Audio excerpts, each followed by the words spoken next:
الحمدللہ وکفا والصلاة والسلام علی من لا نبی بعد اما بعد فاعوذ باللہ من الشیطان الرجیم بسم اللہ الرحمن الرحیم۔ عزیز طلباء، الحمدللہ شرع عقائد کے دروس ہمارے چل رہے ہیں۔ آج اس سلسلے کا تیسرا درس ہے اور آج کے درس میں ہم انشاءاللہ شرع عقائد کی چند معروف شروع و حواشی کا تذکرہ کریں گے۔ ویسے تو ہمارے علم کے مطابق شرع عقائد کی قریباً 25 سے زیادہ شروع و حواشی لکھی جا چکی ہیں، لیکن ظاہر ہے کہ سب کا احاطہ کرنا ممکن بھی نہیں ہے اور سب بآسانی دستیاب بھی نہیں ہے۔ تو اس درس کے اندر ہم ان شروع و حواشی کا تذکرہ کریں گے اور موجودہ دور کے چند مشہور متکلمین کا تذکرہ کریں گے کہ جو شروع و حواشی بآسانی پچھلے 3-4 سالوں میں وہ جدید تحقیق کے ساتھ چھپی ہیں، طبع و کرائی ہیں اور بآسانی دستیاب ہے، تھوڑی سی تلاش و بسیار کے بعد آپ کو مل جائے گی۔ ویسے تو آغاز سن وفات کے اعتبار سے کرنا چاہیے، لیکن ہم اس ترتیب کو نہیں رکھیں گے بلکہ شروع کی اہمیت کو سامنے رکھ کر اس حوالے سے گفتگو کریں گے۔ تو اس حوالے سے سب سے پہلی جو شرح میں آپ کے سامنے رکھنا چاہتا ہوں وہ شیخ عبدالعزیز بن احمد بن حامد پرہاروی رحمہ اللہ کی النبراس ہے۔ اللہ اکبر کبیرہ۔ اگر میں یہ کہوں، چونکہ ظاہر طالب علم آدمی ہوں، مطالعہ کا نقص ہو سکتا ہے، کہ شرع عقائد کا حق کما حق ہو آج تک امت ادا نہ کر سکی تو شاید بے جا نہ ہو، لیکن نبراس ایسی شرح ہے کہ جس کے بارے میں ہم کہہ سکتے ہیں کہ اگرچہ کتاب کا کما حق ادا تو اب تک نہ ہو سکا، لیکن بہرحال علماء نے اس کتاب کو ایسے بالکل بے آسرا بھی نہیں چھوڑا۔ نبراس ایسی کتاب ہے کہ جس کے بارے میں کسی شخص کی جو شرع عقائد کا مطالعہ رکھتا ہو اس کی یہ دو رائے نہیں ہے کہ نبراس سے بہتر اس وقت روئے زمین پر شرع عقائد کی کوئی اور شرح، سب کا اس پر قریباً اتفاق ہے۔ شرع عقائد میں نے جیسے کہا شیخ عبدالعزیز پرہاروی رحمہ اللہ جو کوٹ ادو میں پیدا ہوئے، ان کی معروف شرح ہے۔ افسوس کے ساتھ کہنا پڑتا ہے کہ نہ تو ان کی تاریخ پیدائش اور نہ تاریخ وفات ہم تک تفصیل کے ساتھ پہنچی، بس مختصر نزہۃ الخواطر کے اندر شیخ عبدالحی نے اور پھر بغیۃ الکامل کے اندر شیخ موسیٰ روحانی بازی رحمہ اللہ نے جو کچھ کہا ہے وہی ہم تک پہنچا ہے۔ 33 سال کی عمر میں ان کی وفات ہوئی۔ 270 سے زائد علوم کے یہ ماہر تھے، جاننے والے تھے، اور کئی علوم ان کے ساتھ ہی زیر زمین دفن ہو کر ختم ہو گئے۔ اللہ اکبر، عجیب و غریب آدمی تھے۔ شیخ موسیٰ روحانی بازی رحمہ اللہ نے بغیۃ الکامل کے اندر ان کا ان کے دور کے ایک معقولی کا مناظرہ نقل کیا ہے کہ ان معقولی نے ان کو 10 سوالات بھیجے کہ ان کے جوابات دو،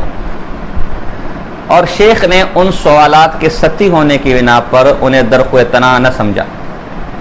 تو طلباء تو پھر طلباء ہوتے ہیں، اساتذہ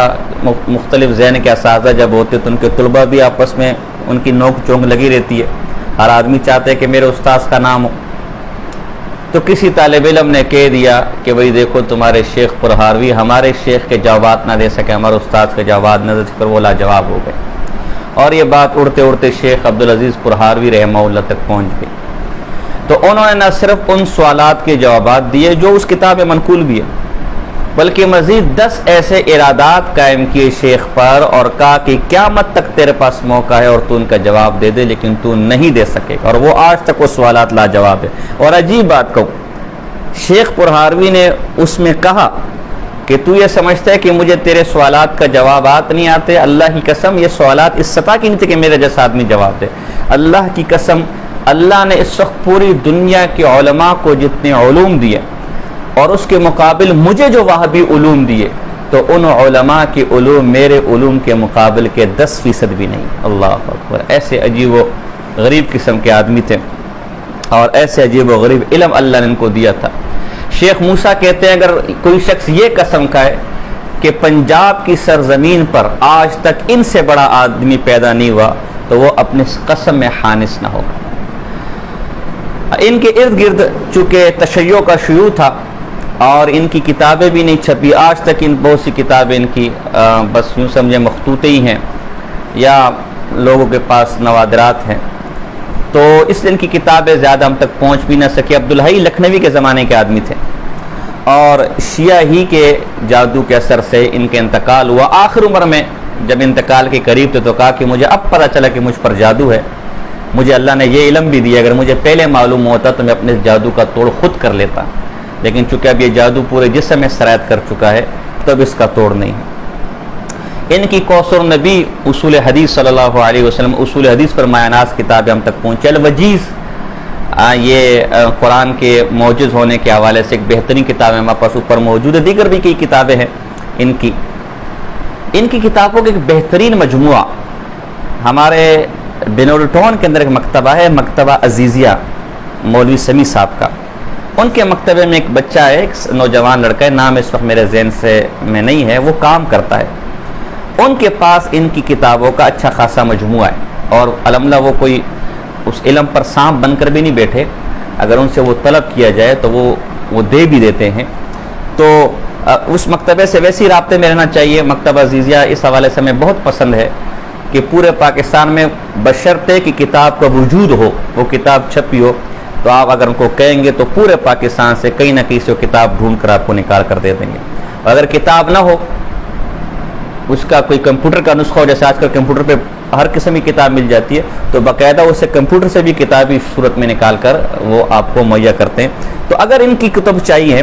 تو اس مکتبے پر وہ جو صاحب بچہ ہے آپ ان سے معلوم کریں گے، انشاءاللہ وہاں سے اچھی خاصی معلومات آپ کو ان کے حوالے سے مل جائے گی۔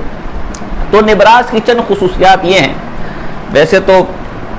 بہت لمبا چوڑا اس کے لیے وقت چاہیے، لیکن چند خصوصیات یہ کہ ایک تو شارع عقائد نے جو فلسفیانہ منطقیانہ مباحث اور اصطلاحات استعمال کیے ان کی وضاحت کرتے ہیں، رجال پر بحث کرتے ہیں، کہیں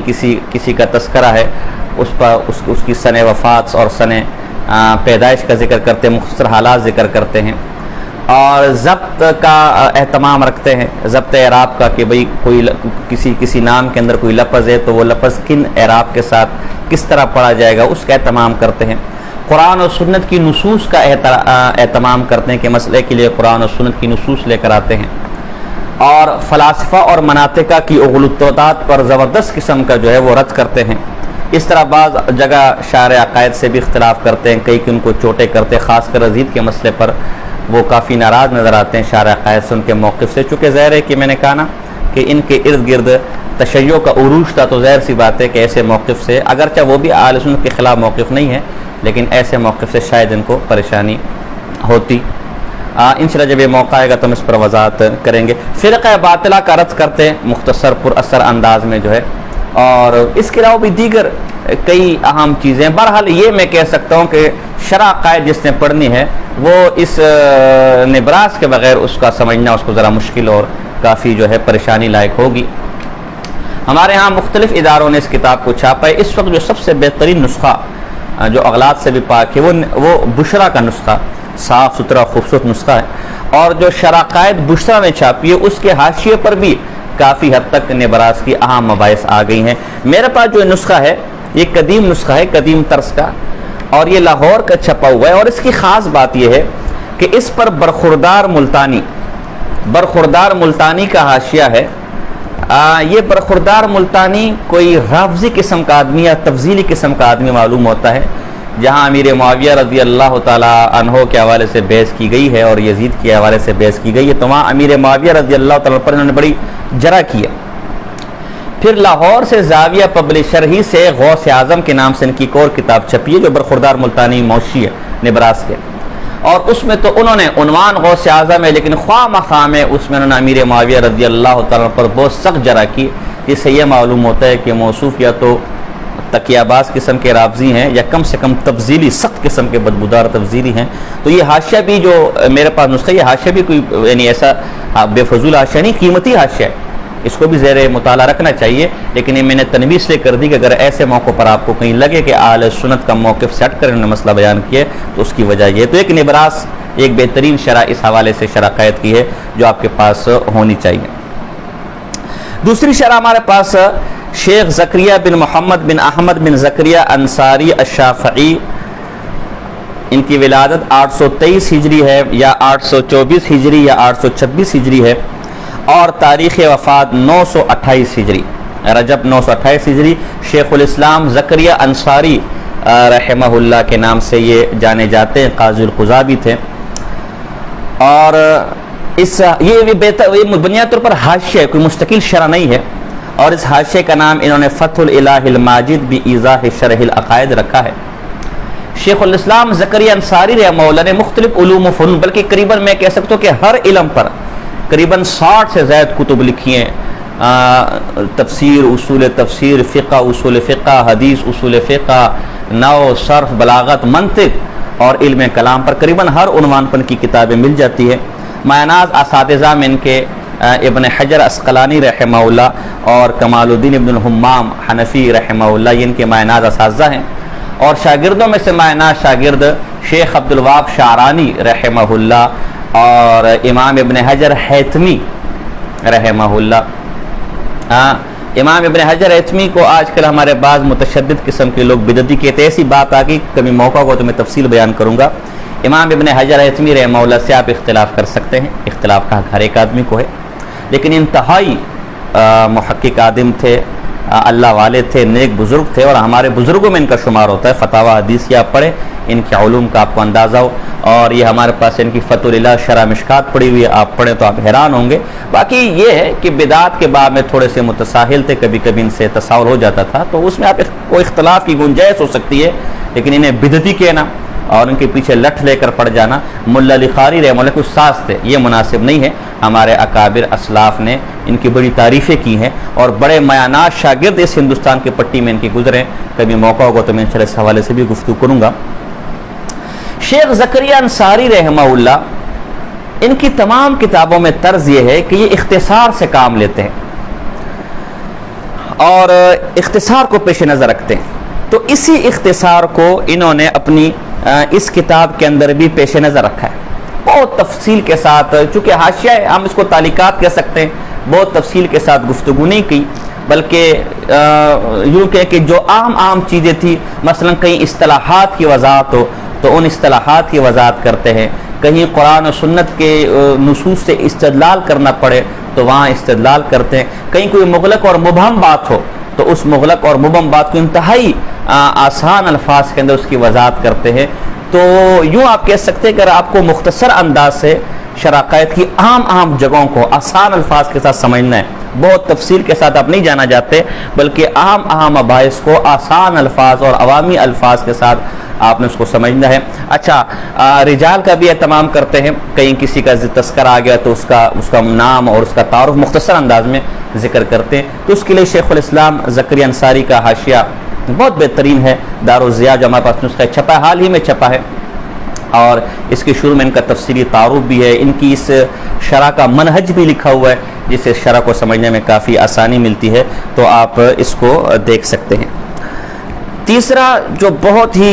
میں سمجھتا ہوں ایک اہم، اس کو ہم شرح کہہ سکتے ہیں، النکت والفوائد، ہمارے پاس ہے،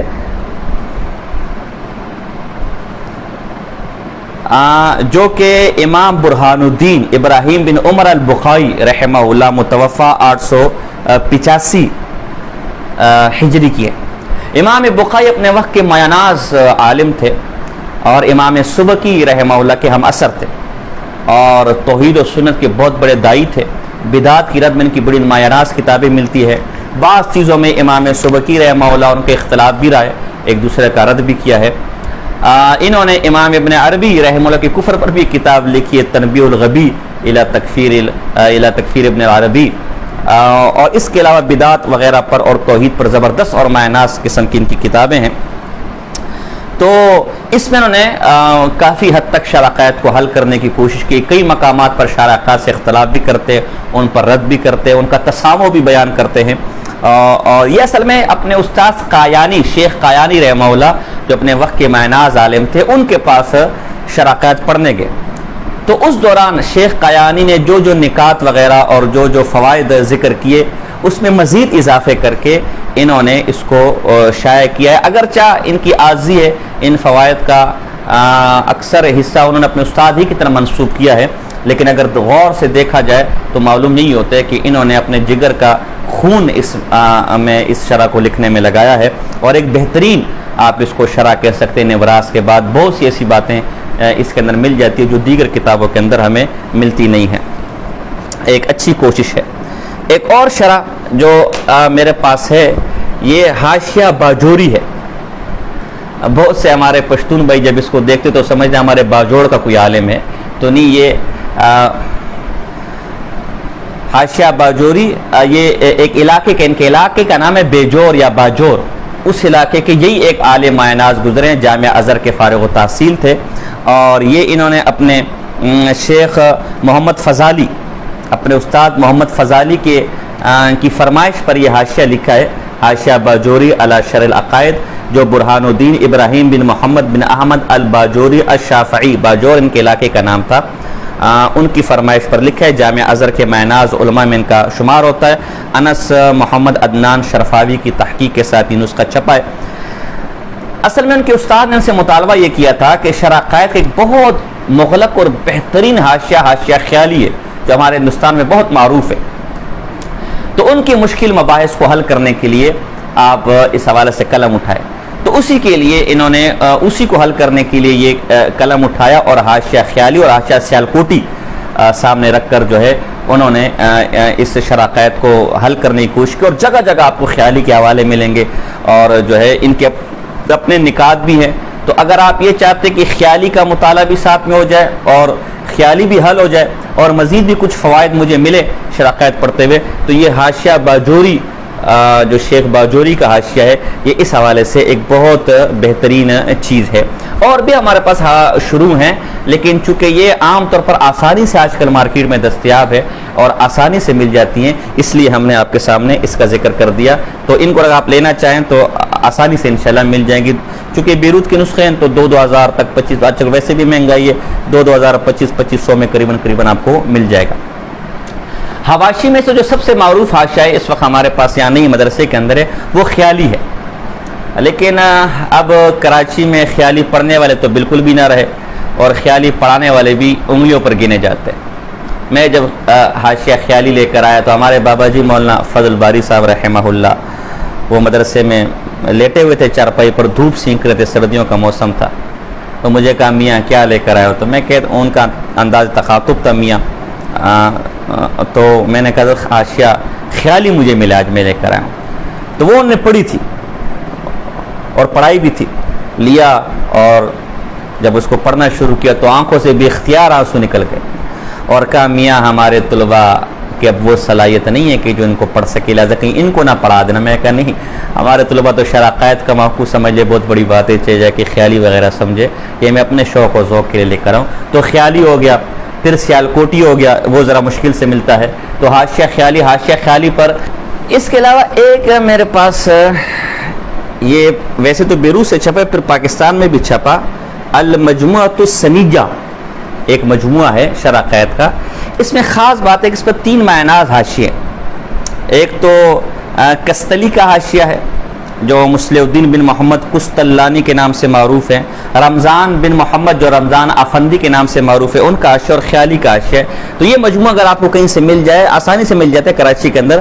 بریلی حضرات نے اس کو چھاپا ہے، تو بریلی مکتبوں سے آپ کو یہ ملے گا. یا میں نے وہی کہا کہ مکتبہ عزیزیہ اگر آپ لے جائیں تو وہ ان کا بندوبست کر کے دے دے گا. اس کا بیروت والا نسخہ مکتبۃ الحمد کے اندر بھی موجود ہے ہمارے کراچی کے اندر. یہ رمضان افندی جو حاشیہ ہے، ویسے تو شرح کے نام سے شائع ہوئی الگ سے، لیکن یہ حاشیہ ہے بنیادی طور پر، یہ الگ سے بھی یہ رمضان افندی جو ہے وہ شائع ہوا ہے. تو یہ چند جو آسانی سے دستیاب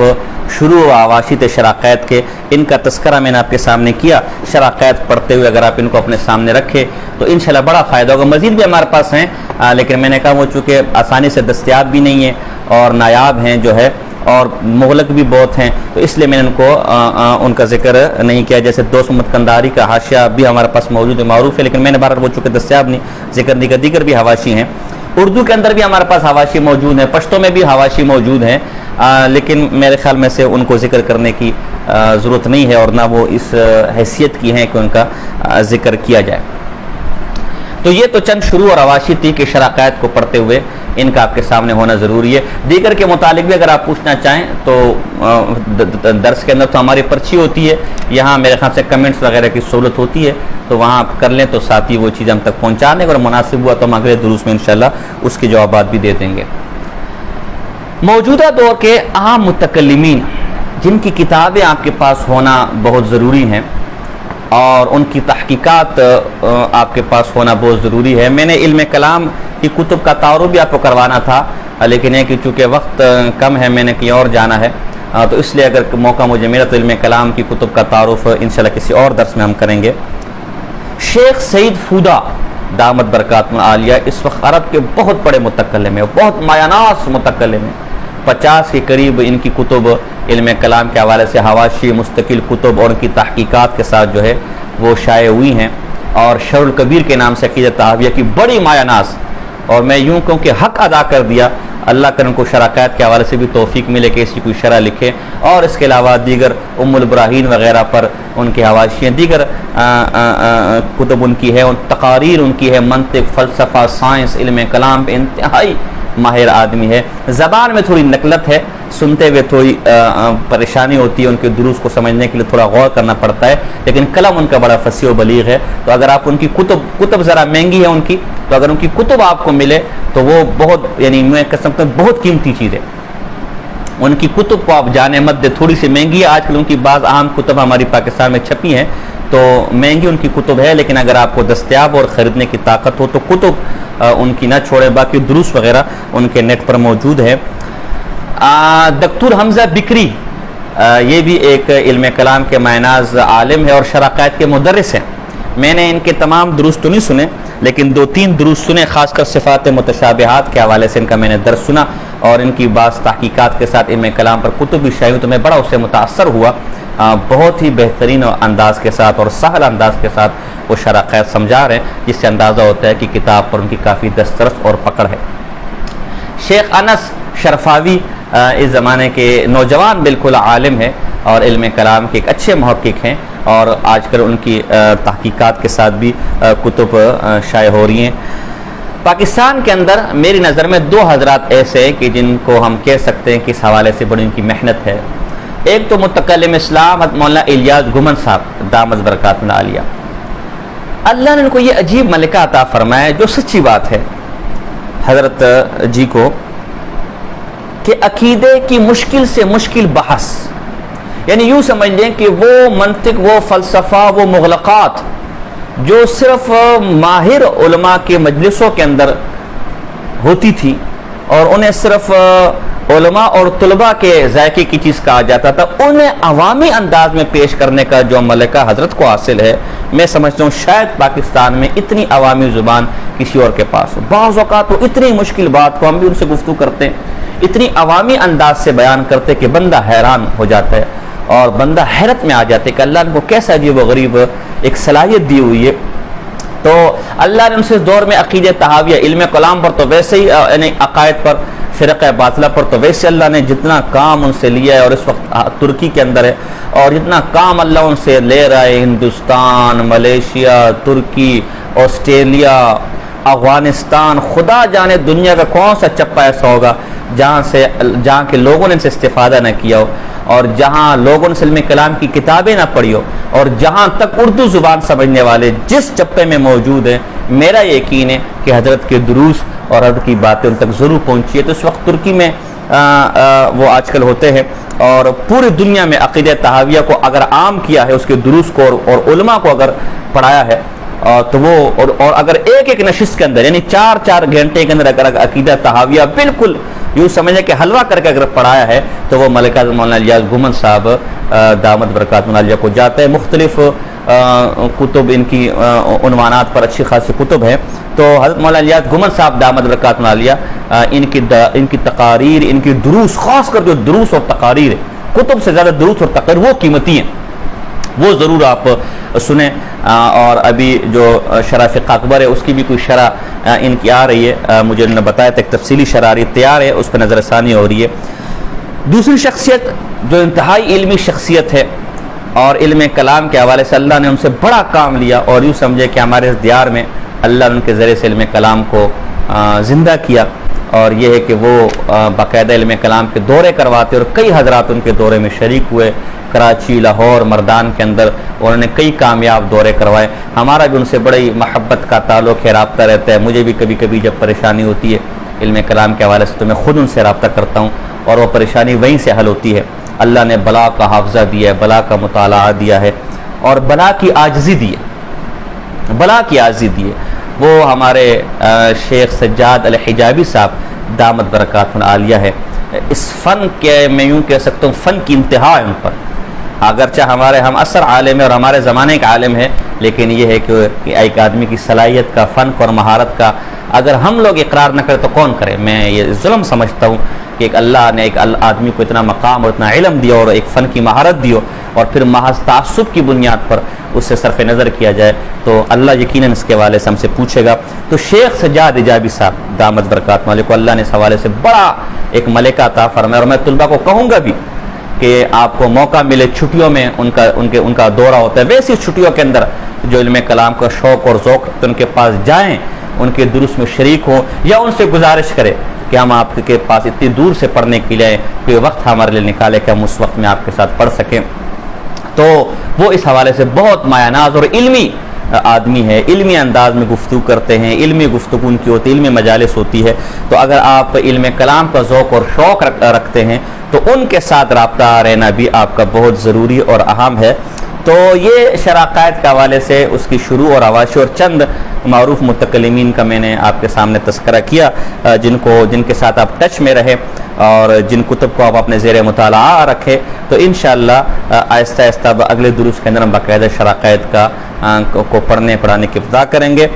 اللہ پاک سے دعا ہے کہ اس چیز کو، ویسے تو میرے دروس 2 جگہ چل رہا ہے الحمدللہ، دارالمدنیہ کے اندر بھی شراکت کا درس ہوتا ہے اور دارالرحمانیہ بفر زون کے اندر بھی شراکت کا درس ہوتا ہے. اور اس سال تو الحمدللہ دارالرحمانیہ میں اتنے طلباء آئے ہوئے ہیں کہ جگہ نہیں ہے وہاں کلاس کے اندر، الحمدللہ ثم الحمدللہ.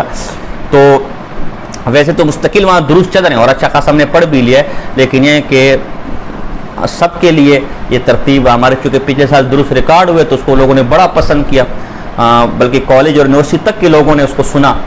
نچلے درجے کے لوگوں نے، رابعہ کے درجے کے لوگوں نے مجھ سے رابطہ کیا، ہم آپ کی تقریریں نوٹ کرنے اور ابھی سے شراکت سمجھ رہے ہیں، اور جب انشاءاللہ سادسہ میں شراکت پڑھیں گے تو اس کاپی کو، تقریر کو سامنے رکھ کر اس کو پورا کریں گے. ظاہر ہے ہم نے چونکہ سال میں کتاب ختم کرنی ہوتی ہے اور جس ترتیب سے وہ دروس چل رہے تھے تو وہ بہت لمبا سلسلہ ہو جاتا. تو پھر میں نے کہا کہ جب اب ذرا عام انداز میں، فام انداز میں اس کو پڑھنا شروع کرتے ہیں تو اس کے لیے ریکارڈنگ کی کوئی ضرورت نہیں، وہ آدمی ہر جگہ سے پڑھ سکتے، تو وہ ریکارڈنگ کا سلسلہ ختم ہوا. اب اداروں والوں نے بھی اور دیگر احباب نے بھی کافی زور لگایا کہ ان دروس کو ریکارڈ کیا جائے تاکہ ایک ریکارڈ رہے، کیونکہ شراکت کے بعض اہل باطل حضرات نے دروس ریکارڈ کروائے جس میں وہ اپنے نظریات کا بھی پرچار کر رہے ہیں. تو ہماری طرف سے ایسا کوئی بندوبست نہیں ہے. تو دعا فرمائے مصروفیات 8 گھنٹے جو مدرس پڑھاتا ہو اور پھر تصنیف و تالیف بھی ہو، پھر مجلس کی ذمہ داری بھی ہو، پھر درس حدیث مستقل ہو، پھر درس قرآن مستقل ہو، تو یہ کسی مدرس سے اس کی مصروفیات پوچھنا. تو دعا فرمائیں کہ اللہ پاک کی سلسلے کو بخیر و عافیت کے ساتھ اختتام کرنے کی توفیق عطا فرمائے، اختتام پذیر کرنے کی توفیق عطا فرمائے. کوئی کمی بیش انسان ہے، کوئی کمی بیش اگر رہ جاتی ہو تو آپ اطلاع کر دیا کریں تاکہ ہمارے علم میں اضافہ ہو. کوئی مشورہ ہو، کوئی رائے ہو، وہ بھی دے دیا کریں انشاءاللہ تاکہ اسے آنے والے دروس کے اندر شامل کیا جائے. وما علینا الا البلاغ المبین.